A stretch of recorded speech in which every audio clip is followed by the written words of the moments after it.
시청자 여러분, 안녕하십니까. 그것이 알고 싶다의 박형중입니다. 오늘은 그것이 알고 싶다 국회에 대해서 낱낱이 알아보는 시간을 가지기로 했는데요. 그런데 말입니다. 대한민국의 국회의원은 크게 두 부류로 나뉜다는 사실, 그 사실에 대해서 그것이 알고 싶다 제작진이 상세하게 취재 요청을 해보았습니다. 지금부터 그 사건의 내막을 낱낱이 파헤쳐 보도록 하겠습니다.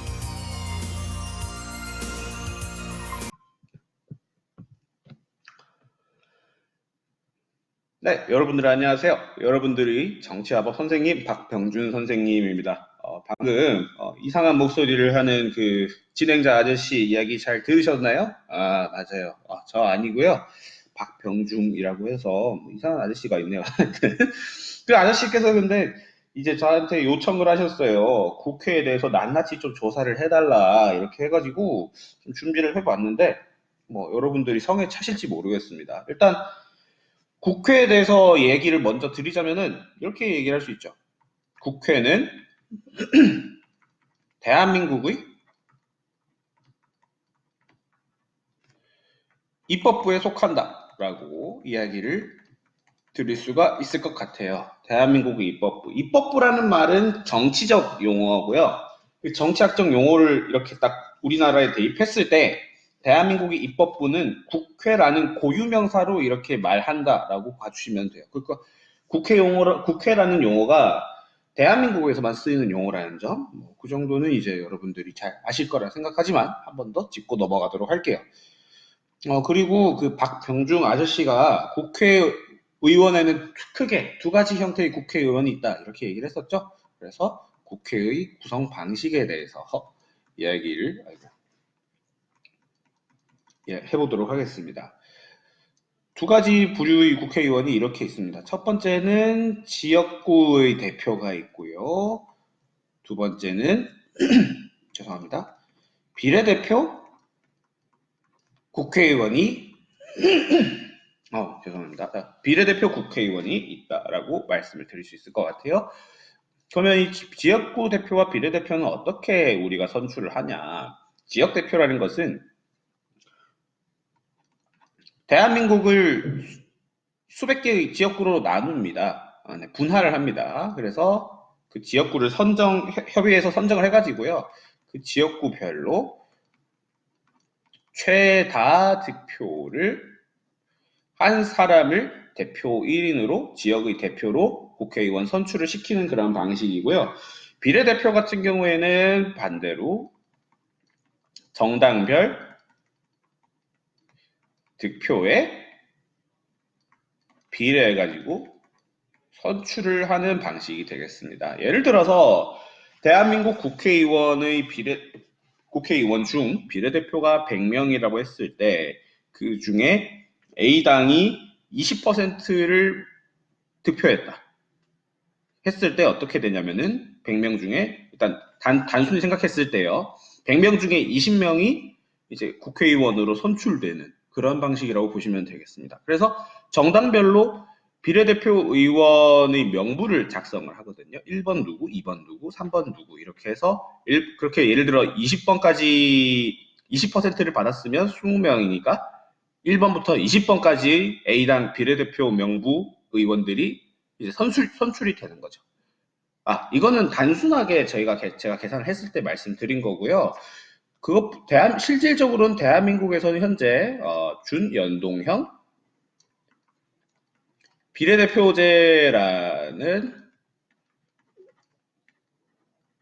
비례대표 의원 선출 방식에 따라서 훨씬 더 복잡한 방식으로 의석을 계산하고 합니다. 네, 제가 방금 말씀드린 건 아주 단순하게 생각을 했을 때 여러분들이 직관적 이해를 돕기 위해서 그냥 단순하게 말씀을 드린 거고요. 현재 20대 국회의원 그리고 앞으로 5월부터 이제 활동이 시작되는 21대 임기가 시작되는 21대 국회의원 같은 경우에도 지역구 대표 253석, 비례대표 47석 이렇게 운영이 되고 있습니다. 네. 이렇게 선출된 국회의원들이 몇 년을 하냐고요? 몇 년을 할 것 같아요? 네.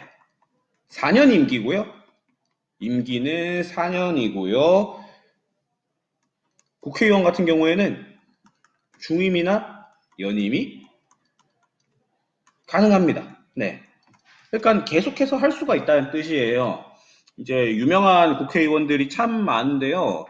뭐 몇 선 의원, 몇 선 의원 이렇게 얘기를 하거든요. 몇 번 당선됐다는 뜻인데 제가 알고 있는 국회의원들 중에서 이제 한 국회의원은 약 70년대, 80년대부터 막 2000년대 초반까지 이렇게 6번 당선되신 분도 있고 또 7선 의원, 6선 의원 이렇게 얘기를 하는 것을 알 수가 있거든요. 여러분들이 기사를 보시면. 그래서 국회의원은 제한이 없이 계속해서 할 수 있다라는 점 좀 알아두시면 좋을 것 같습니다.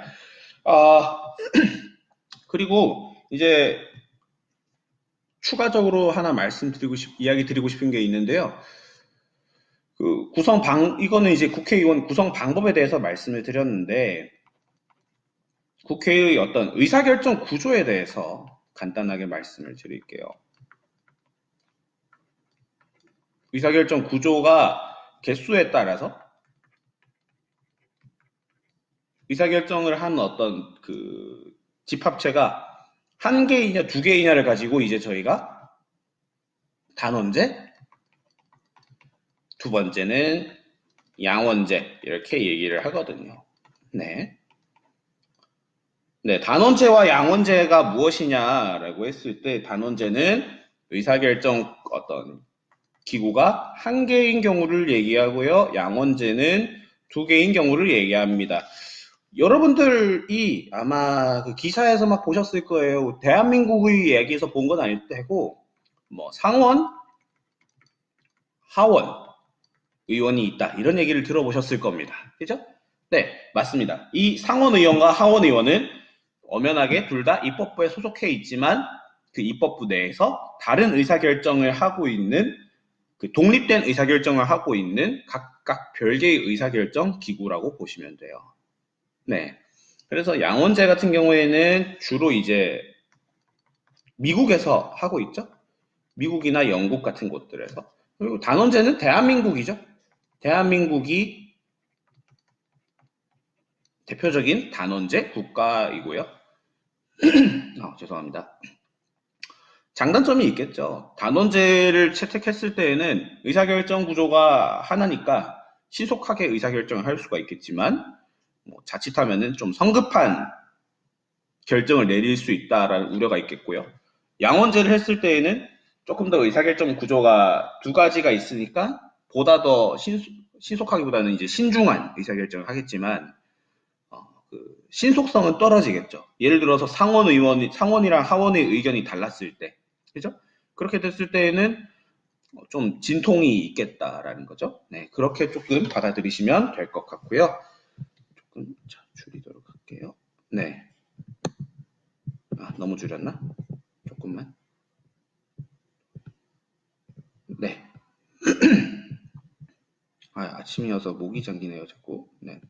자, 두 번째로 바로 넘어갈 텐데요.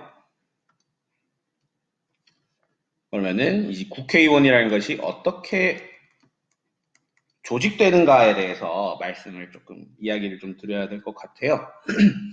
조직 방식에 대해서 간단하게 일단 국회의 장이 있어야 되겠죠? 국회의장 몇 명? 그렇죠. 한 명이 있고요. 그리고 국회의 부의장이 두 명입니다. 두 명. 네.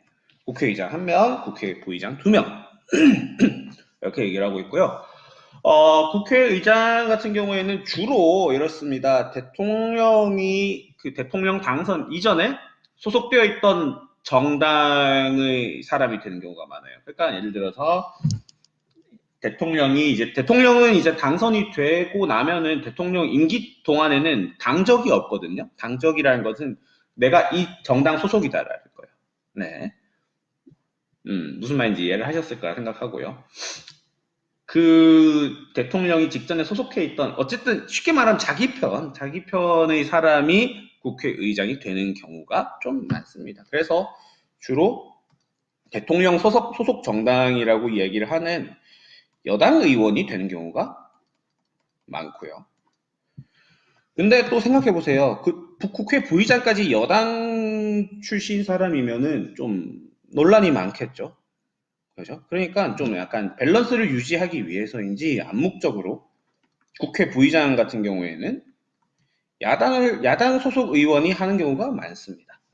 법적으로 딱 정해진 건 아니에요. 국회의장은 뭐 대통령이 전 소속 정당 의원으로 한다. 이게 막 법적으로 정해진 건 아닌데 약간 여러분들 말로 하자면 약간 국룰 느낌? 약간 국룰 느낌으로 이렇게 가시면 될 것 같습니다. 약간 균형을 유지하고자 하는 그런 게 보이고요.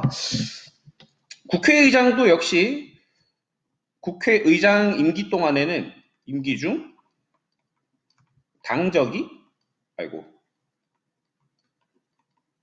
없습니다. 근데 부의장은 임기 중에 당적이 사라지지는 않아요. 당적 유지합니다. 그게 좀 차이가 있다라고 이야기를 드릴 수 있고요. 어쨌든 국회의장이라는 사람이 최종적인 어떤 의결 결정권자가 된다는 점 알아두시면 좋을 것 같아요. 네, 이렇게 국회의장 1인, 국회 부의장 2인, 그리고 그 예하에 있는 수백 명의 국회의원들이 이렇게 구성이 되어 있고요.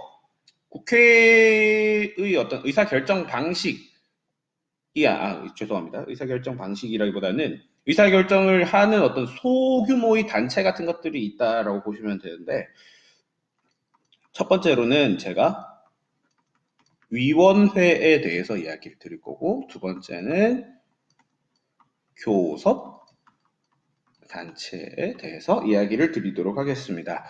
위원회는요, 어떤 거냐면은 국회의원 300명이 매번 이렇게 계속 같은 안건 가지고 회의를 한다면 어떨까요?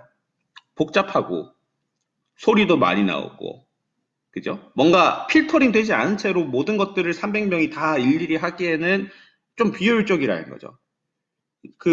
국회의원 전체들이 하는 회의를 저희는 본회의라고 이야기를 하거든요. 나중에 다음 시간이나 배우겠지만 그래서 그 본회의 이전에 약간 필터링하는 느낌이라고 보시면 될 것 같아요. 그러니까 본회의 전체 회의죠. 네, 본회의 이전에 안건을 글씨가 안건을 심의하는 기관을 위원회라고 보시면 될 것 같아요. 위원회에도 크게 두 가지 종류가 있습니다. 상임위원회가 있고 특별위원회가 있다라고 이야기를 드릴 수 있을 것 같네요. 네, 이렇게 본회의 이전에 안건을 심의해서 좀 의사결정을 조금 더 효율적으로 하고 싶어하는 그런 어떤 구조인 것 같아요. 네, 교섭단체도 마찬가지입니다. 교섭단체 같은 경우에는 20인 이상의 국회의원들이 이렇게 모여가지고 만들고 있는 하나의 덩어리라고 보시면 되는데요. 보통은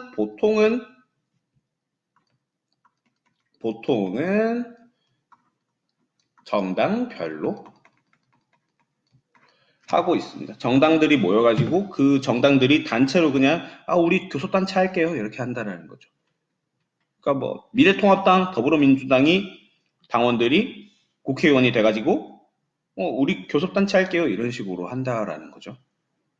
꼭 그렇게 해야 하는 법은 없는데 이것도 약간 국룰 느낌으로 그냥 암묵적으로 그냥 그렇게 하고 있습니다. 네, 그렇게 하고 있고 그렇게 질문하시는 분이 있죠. 예를 들어 대한민국의 소수 정당 같은 경우에는 20명이 안 되는데 그럼 그 사람들은 교섭단체를 못 만들겠네요?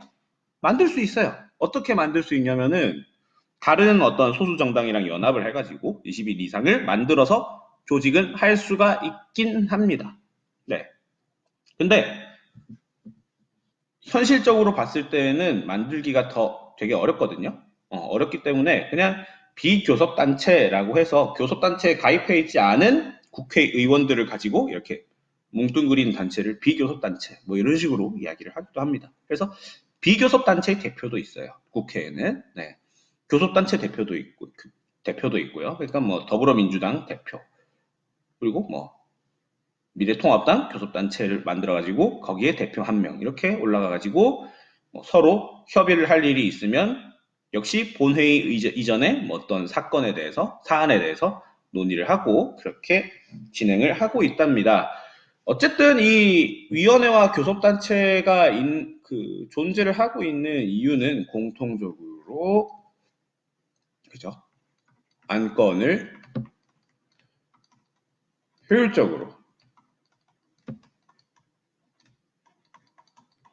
안건을 더 효율적으로 심사하고 심의하기 위한 것이라고 보시면 되겠습니다. 네.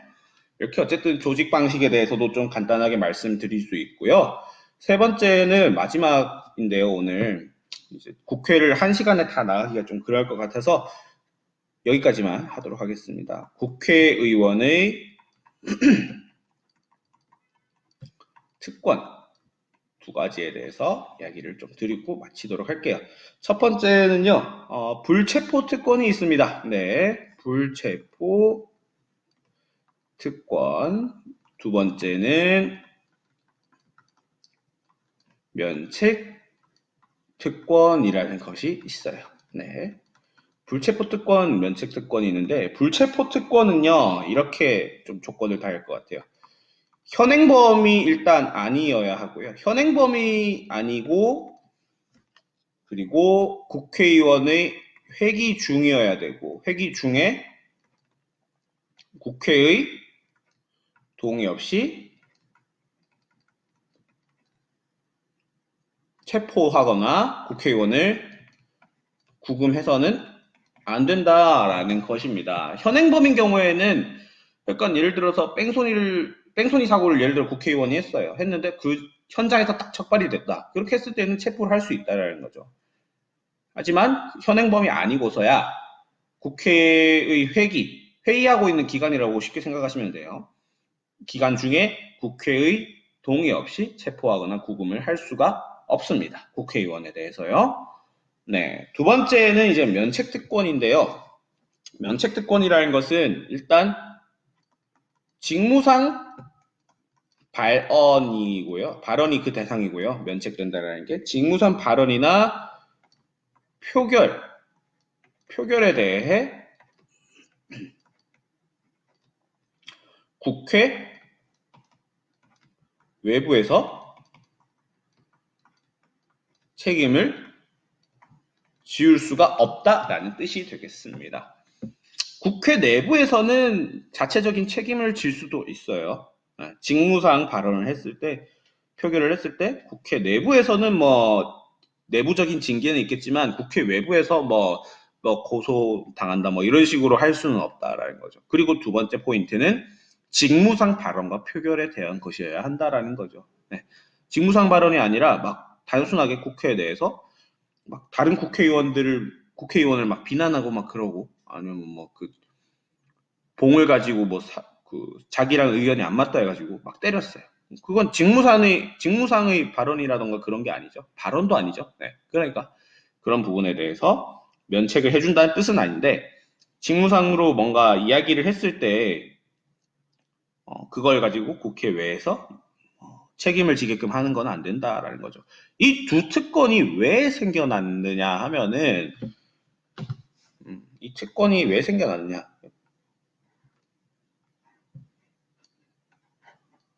국회의원들이 어쨌든 국민의 대표잖아요. 국민의 대표적 성격이 강한 사람들인데 이 사람들이 뭐 자기 의사라던가 그런 것들에 의해서 체포가 되거나 그 책임을 자꾸 지우게 되면은 어떤 일이 발생하냐면은 자기가 하고 싶은 말을 제대로 못하게 되는 어떤 상황들이 발생을 하죠.